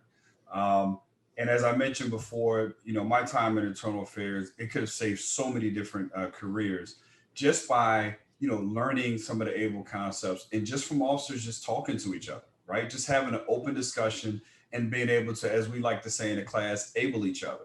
And so, so many different careers could have been changed. So many different connections with the community could have been mended. And, of course, with the backdrop of George Floyd, in the law enforcement community, we don't always like to embrace change, right? So we had to do something to affect that change before somebody comes in and does it for us. So the feedback that I've gotten from the officers and from the classes that I've taught in just to give a little bit of context to it, when we do the train-to-trainer course, it's a week-long training, right? But the actual application of it is about 8 hours. But in that train-to-trainer, the agencies will send their best and their brightest to go back and teach their agencies. And we see, and what I've seen is a tremendous change from Monday all the way through Friday when we actually talk back with the instructors. Usually officers will come in, and I'm just going to say on the officers level, not the trainer level, they'll come in and say, oh, is this another, program that I need to do to get myself together and connect with the community. And then they end up leaving the class saying, as Deirdre mentioned, that this was probably one of the best courses that they've ever been through.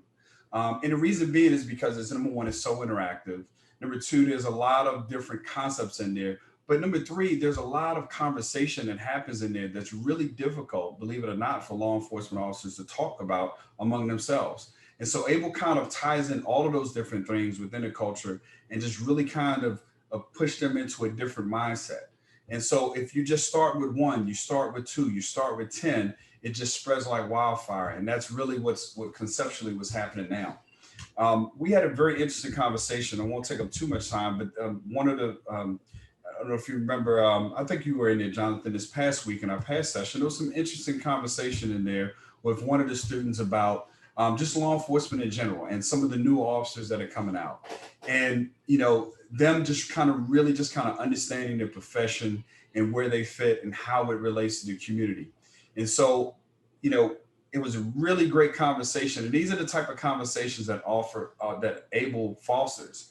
And these are the type of opportunities and things that we want. So feedback wise, this is something that, has been great among officers. All of the feedback that's coming back has all been positive, and everyone has been open and receptive to the program. So you'll remember when people made, thanks, Greg, when people made their introductions, you heard Greg and the other Greg say that they worked and went through something called the FBI National Academy. Right? The FBI National Academy isn't what you think of as the FBI. The National Academy actually trains police officers, street police officers, state and local, and officers from all around the country and the world, in fact, that go to the National Academy.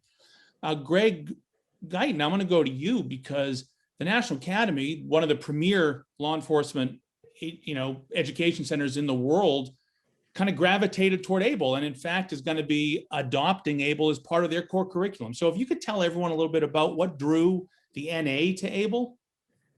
Sure, I'd be happy to. And I guess I have to give a little bit of a history lesson here for people to understand what the FBI National Academy and the National Academy Associates is about. It all came about back in 1929 under the Wickersham Commission, in which they were analyzing the effects of prohibition and the corruption associated with it in law enforcement. And President Herbert Hoover at the time had his attorney general put together a commission, and they came up with changes that needed to be made within law enforcement, bringing about professionalism and advanced training to improve efficiencies and effectiveness. And from that time of the first National Academy in 1935 until its present day, the focus of the FBI National Academy and the associates is to bring about enhanced training to police executives. When we talk about who attends the National Academy Associate, you have to be someone who is in a police executive position within your agency. 1% of all of law enforcement gets to attend the National Academy, and you go there for 10 weeks to get the most advancements that are in law enforcement to take back to your agency. And when you go to the National Academy, the intent is that you are going to be a leader or the leader of a police organization over the next several years. So this is a perfect fit. We have on the association side, we have a director of training and education. The job of that unit is to bring about training, advanced training to the members, in which there are 16,000 members of the association worldwide. This training is the perfect fit to bring about the skill set to agencies throughout the United States and even internationally, if possible. We always talk about getting buy-in, and because of the membership within the association, being part of the elite within an organization, these are the people that can get the buy-in, because buy-in has to come not only from the bottom, but it's got to go from the top down. And I always say that an agency has to step as one with this program, that everyone is fully committed to apply ABLE as they go out and they do their work within the agency. So from our viewpoint, it is a perfect fit for the advancement of education and training within law enforcement through the National Academy Associates. And it's very interesting. I have, again, as a federal monitor, I've seen all sorts of programs out there. I've seen the full range of programs, and what gravitates me to this, like the reason I do this all pro bono, by the way, like what makes me put in hundreds of pro bono hours to this is because I have never found anything that community members and police officers both like the same amount. Like, you know, if historically, if police like it, community doesn't, if community likes it, police doesn't. I'm exaggerating somewhat, but I think you get the idea. This is something that police officers like just as much as the community want them to have it. And that's so powerful. And you can see that when you see, like Greg just explained, the FBI National Academy wanted to be on board. At the same time, you look at the entities that are supporting supporting agencies' applications into the program. Your police agency actually has to apply to be part of ABLE. And you know the organizations writing those letters? It's the NAACP, and it's the Urban League, and it's city churches, and it's synagogues. And so to see social justice, community activists, civil rights, pushing for the same thing as law enforcement is very impressive. John, I want to go back to you for a second, John Thomas, because Greg said something that's very interesting. He said tone at the top. He said kind of buy-in, right? You got to get that buy-in from up top. Well, you're number 2 in your department, John. So go off mute and tell us whether tone at the top mattered as you implemented this in New Orleans. I think tone at the top actually does matter. And when this program started in New Orleans, actually our superintendent, who's now the commissioner of Baltimore, Michael Harrison, he was also on board. It's all on the upside. There's no downside to this. And I think as I wear my EPIC pin, I'm not in uniform today, but I wear my EPIC pin every day just to let the officers know how important it is to me and that they have the opportunity to intervene on me. And every chance I get, I preach the EPIC program because I've seen so many people lose their careers when it could have actually been saved. So when the people at the top, it's not just another program, it becomes a way of life. It becomes a part of the culture, and we live it and sleep it and deal with it every day. I think that it actually makes it that much easier for the younger officers to come on board, even the naysayers to get on board when they see that everybody's at the top is actually pushing this program. Thanks, John. Deirdre, I'm going to come back to you as well. You like me have seen a lot of programs come and go, a lot of initiatives come and go. Tell me why, and I know you and I think this, but tell me why you and I think this one's going to work when so many efforts have failed in the past. I think because you have officers who actually want to do the right thing, but never really knew how to do the right thing. there has always been that, what you call that blue wall of silence, and there was fear of some kind of retaliation or being ostracized. I think a lot of that has fallen by the wayside now that they know that they have the opportunity to make this look different.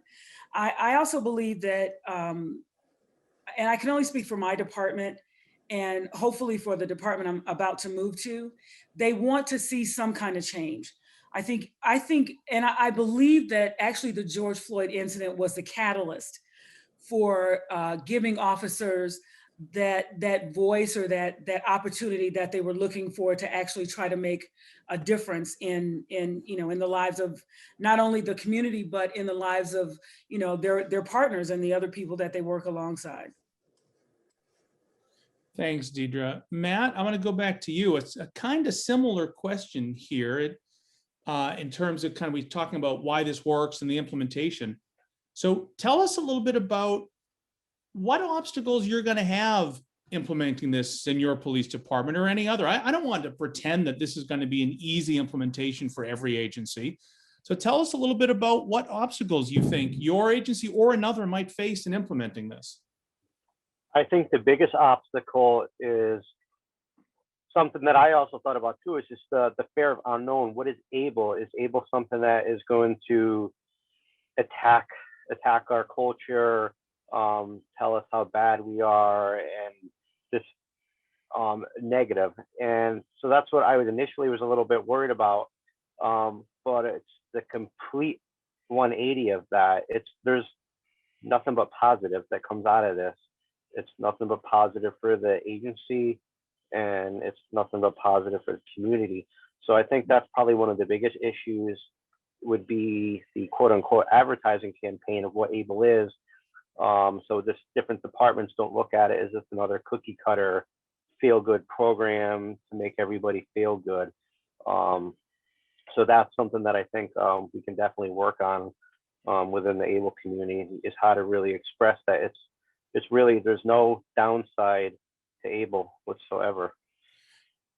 Matt, that's actually very, very powerful. We have, you mentioned everyone feel good. We have seen so many programs over the years that make people feel good for a short time, but nothing changes. It doesn't sustain. It's not embraced. And you're hearing here, I mean, none of these are setups. These are real police. I don't control what anybody says. This is their heartfelt views. And to have something, again, like I said before, that the police see the benefit of just as much as the community is really miraculous and wonderful. So Matt, thanks for that. And I agree with you. We gotta, there's mythology out there, right? Some community members might think, oh, it can't work. This is just a training. Police officers might think, oh, it can't work. We can't change culture. And or police officers might think, oh, I do this anyway. So breaking down these myths are a pretty big task in front of us all. Hey, Jonathan, I always get a big kick out of who sponsored your EPIC conference down in New Orleans. Tell them that, because that to me sums it all up to get those together. That is probably a very great illustration of how supported by both sides of the aisle this is.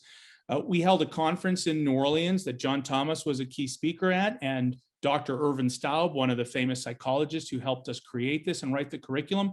And our first conference was sponsored by the Fraternal Order of Police and the Southern Poverty Law Center. Now, for those of you who don't know, those two organizations have never supported the same event in the history of the organizations, as far as I know. And it was just amazing to see them coming together to say, yeah, we can disagree on many things, but this we agree on. Now, thanks, Brett. So with that being said, we have 15 minutes, Steve, and if it's okay with you, I think we should just open it up to see if any of the folks on the call have a question.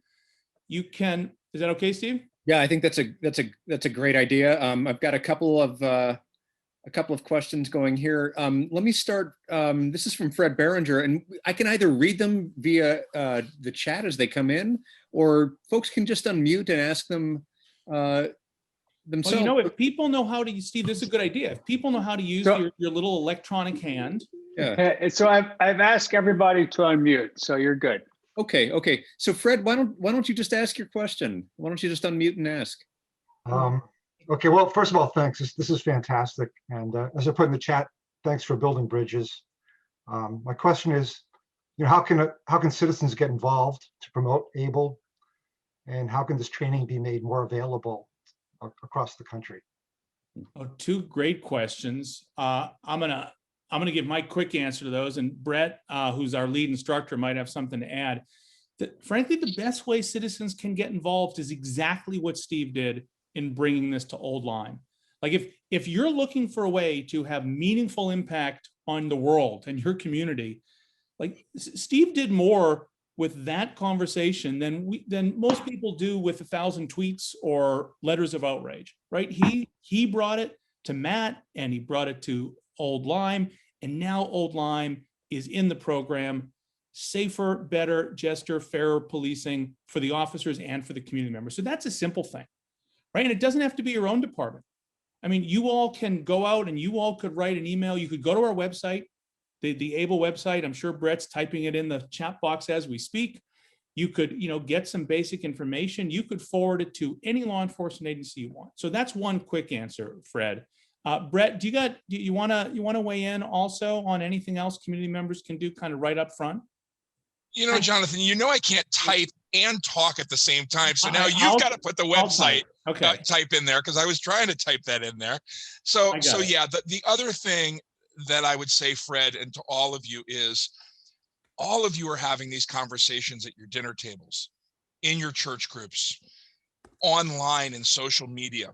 And the more we talk about this as a nation, the more we talk about this, not just within our church groups, but our next door neighbors, our friends at work, our colleagues at work, and sometimes have those very difficult discussions about very, very painful things going on in our society. One of the things that people finally get to is, I don't know what to do. I feel helpless. Yeah. Like I told you, that for me was the moment I knew that ABLE was where I wanted to spend the majority of my retirement time. Was it answered that question, what can we do?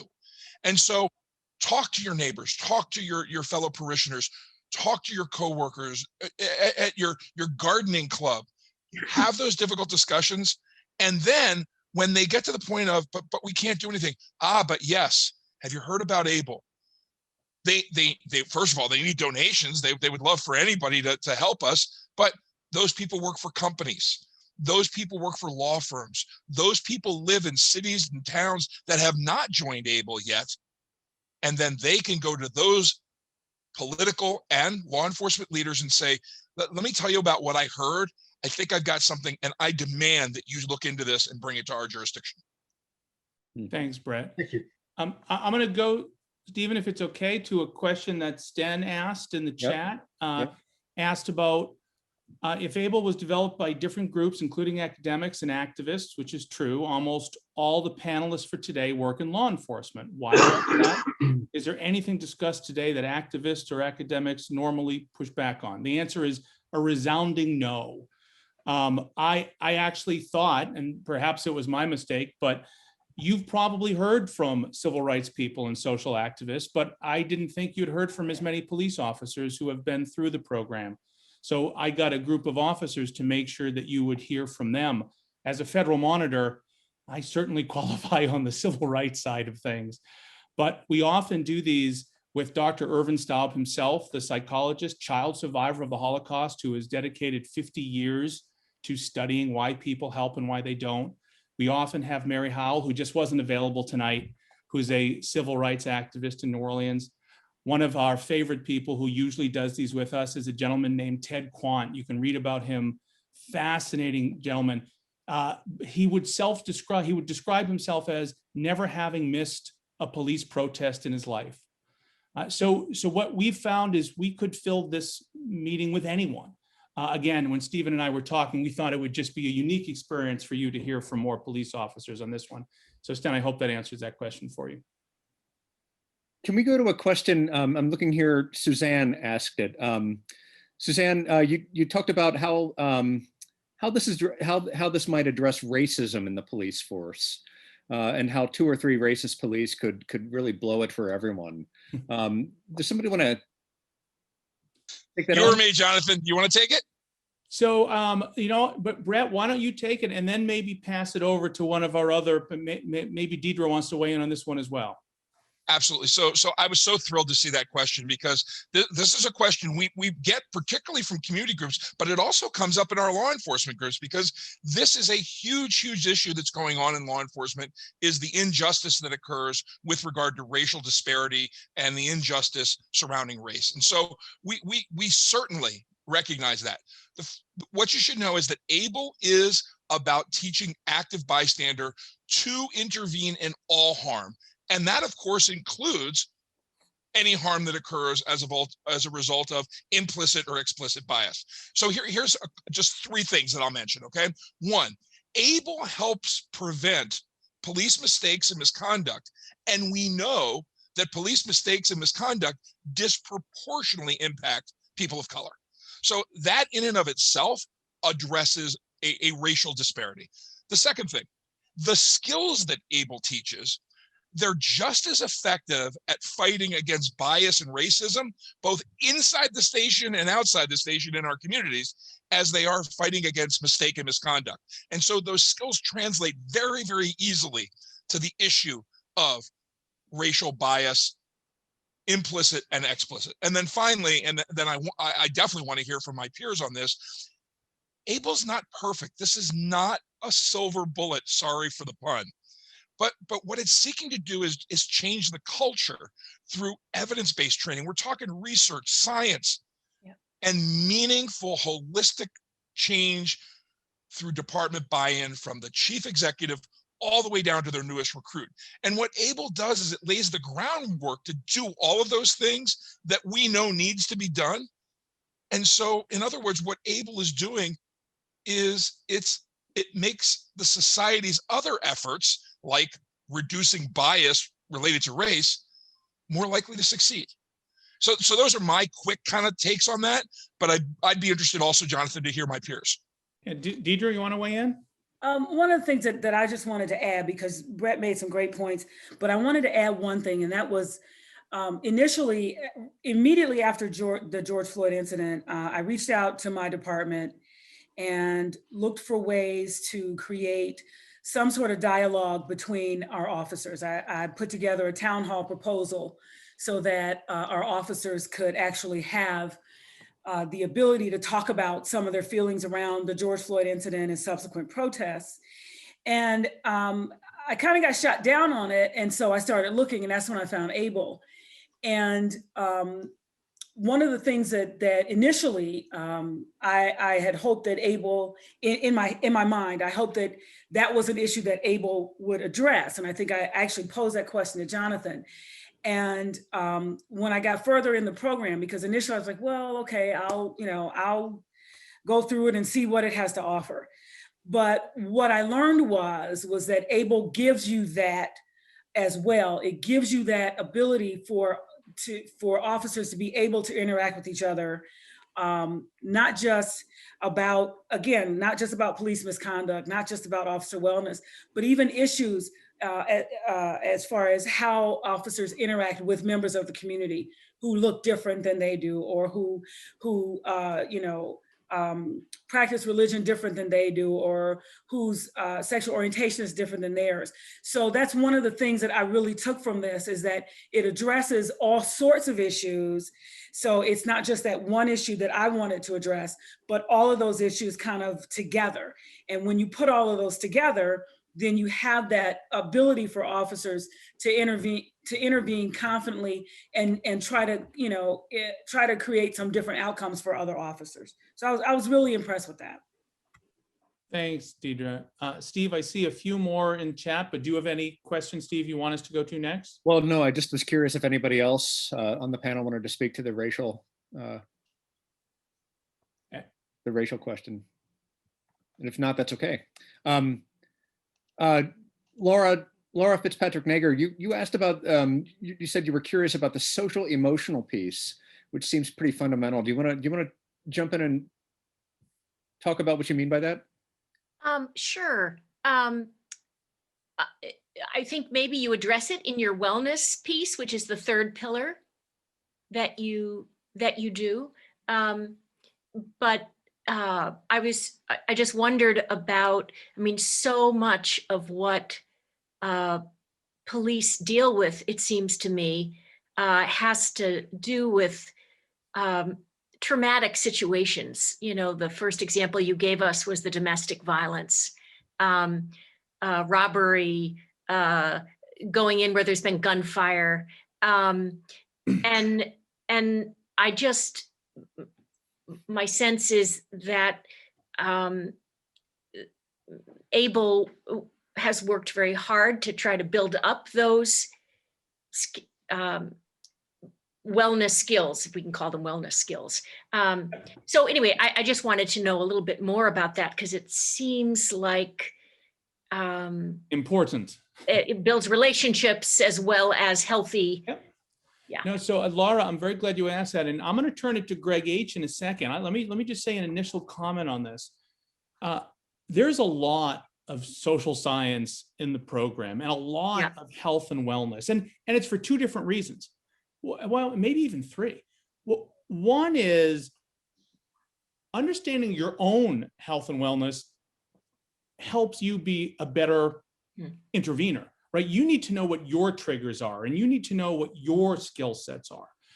Also, we know that officers, just like all other people, when they don't intervene and they know they should, that starts them down a very negative spiral emotionally, right? I mean, we have people in our class who tough cops who talk about how devastating it was to this day, and they cannot stop thinking about how, as a young officer, they didn't intervene in something.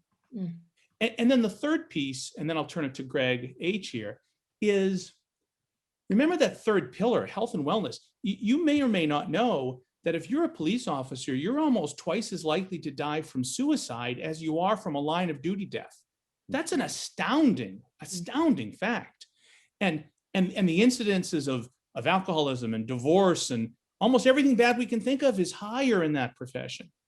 And yet, historically, officers would intervene like a lawyer would intervene. They'd say, come on, forget it, I'll take you out for a drink, which of course just fed other problems. So yeah, health and wellness, emotional state is critical here. And Greg H, maybe you can add a little bit to that too. Yeah, thanks, Jonathan. So yeah, that is, that's such a great question. And that is such an important part of ABLE as well. And as already been mentioned, it's a kind of a multi-pronged approach. It really is kind of dealing with different things all in one. And that's really how you have to approach the law enforcement profession, because they're all different range of emotions and things that happen all in one day. Just in an 8-hour or 10-hour shift, you can go from, saving someone's life to a traumatic situation to just, absolutely nothing, and just interacting with the community all in one shift, all in one night. And so one of the things that we have as a part of this, you all went through one of the case studies. So one of the other case studies that we have that we did not cover tonight actually speaks to that health and wellness piece.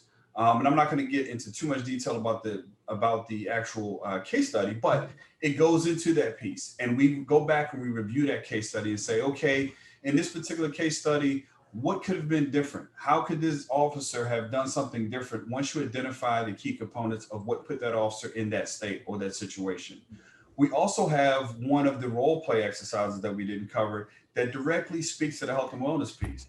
And the desired outcome of that role play is to, get to offering an officer EAP, identifying those things that put someone in a certain situation that they might not be in their mindset, right? We talk about, we get a little bit into psychology. We have psychologists that are actually a part of our team. And we kind of get into that psychology a little bit, like the flooding of the mind, the amygdala hijack, right? Meaning when your mind is flooded with different emotions, or an officer shouting on the radio, or the dispatcher, what are some of those situational triggers? What triggers that? So all about about the health and wellness part is about identifying those things and then addressing them to the fundamentals of ABLE.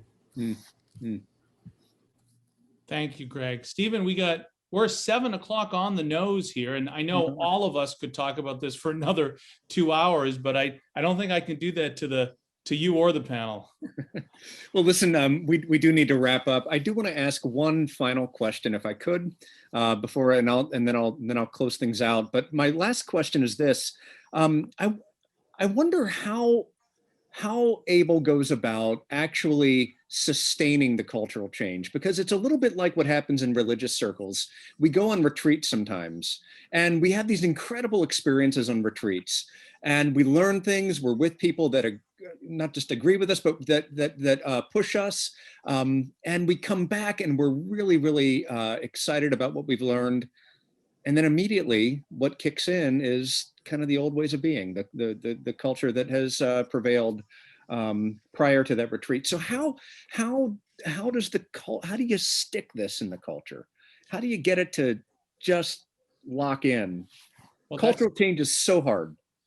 Right, and no one should think you can do that overnight. No one should think Able will solve all cultural problems overnight. But I think, and this is a perfect way, Steve, to end this discussion, because this is why we built 10 standards into the program, right? We wanted to make sure that no agency could ever use this as window dressing. So when you look at those standards, one of them is you have to engage a project manager within your agency. So you just can't teach it and leave it on the shelf. You have to have someone, and that person's coming to regular online meetings with us. Yeah. You know what? And if you don't have that person, I'll be the first one to call the New York Times and say, you're out of the program, right? So we have some of these things built in. The other thing that is going to prove very helpful to sustainability is, remember, to get in the program, they need a letter from the mayor, a letter from the police chief, and 2 letters from community groups. And by community groups, I'm not talking Friends of the Sheriff. I'm talking NAACP, Urban League, church, temple, etc. Yeah, I wrote one. I know you did. Yeah. And if anyone thinks that Steve's going to write a letter of support for Old Lyme and then disappear and let Old Lyme bamboozle us, that's not going to happen. So you can look at the rest of these standards, but they're all designed to promote the sustainability of the program. Look, let me, we're already a minute over. Let me just say, Steve, thank you so much for having us here. Thank you. It's been such a pleasure for us. I know you all didn't have that much time to meet all of us, but you know what? You can write to us. You can find our contact information if you have further questions about how New Orleans did it. You can talk to John, how we're doing it. You can reach out to Brett. Deirdre, congratulations on your new chief position. So Steve, really nice to get to know your group here. Listen, we are so grateful to have you, Jonathan, helping to spearhead this, but we're so grateful to have all of the panelists and to get to know each and every one of you just a little bit. I hope we get to know you a little bit better, perhaps as we continue to partner on this really, really important work. And just know that we are incredibly grateful for the powerful work that all of you do. And we are so grateful as well for the courage that you bring to have these important discussions and to put your own profession under the microscope. As I said, it's something that I think every profession needs to do. I think we're all obligated to do this sort of work, but thank you for doing it in your profession. It is an unbelievably powerful model that you're providing us all. So thank you for that, and thank you for spending your Sunday evening with us. But I want to thank all of our participants and all of you who tuned in for this as well. Thank you for tuning into the conversation and for being invested in this really important topic. And I hope you go out into whatever aspect of the world you happen to be involved in and talk about this, because we need to spread the good news on this. This is good news. This is good news. This is actually the thing that we need to be talking to our peers about and spreading. So I want you to be an evangelist about Able. I am religious in my bones. So be an evangelist about this and talk it up. Anyway, thank you to all of you for tuning in, but thank you especially to our panelists once again. Unmute yourselves if you're muted and give everybody a big round of applause. Thank you. Thank you so much. Thank you so much. Thank Oh, you. that's so Thank nice. you. Thank Thank you you. very much. We're all gonna come up and visit you in Old Lyme one day when COVID's over, okay? So Yeah. You have a place to Yay. stay. If you need Can't I wait. gotta work on my beach tan, so. Buy you a place to stay. Ask Steve. He'll help find us. We'll help you. Absolutely. We're good. Sounds good. Stay safe, everybody. Yeah. All right. Bye. Bye. Bye, all. All right. Love to all of you. Thanks again.